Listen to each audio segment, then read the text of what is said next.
Hi guys, good morning. Punta nga pala kami ngayon ni LC sa supermarket. May bagal daw tayo amin na po yun ni Jace. Lakad nga lang pala kami. Yung brown na jeep galing Cabalan. At yellow jeep papuntang Santa Rita. Nada nalagsan nga pipino kat matang kami. Ito naman ang Olongapo City Hall. Ganda no? God bless Olongapo City. Napintas dito, yapo. Dito na kami sa bagong palengke kasi andito yung supermarket.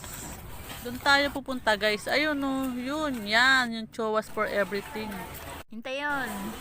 Nakuha na nga pala ng basket si Elsie. Sabi ko nga sa kanya, pushcart kuhain niya eh. Kaso ayaw niya kasi baka daw siya magbayad pag madaming kinuha.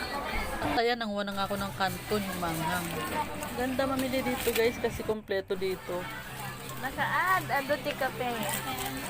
Ngayon dito tinapilik. Yan ang gusto niyang kape, pero ako ito naman ang gusto ko kasi medyo light lang ang lasa nito.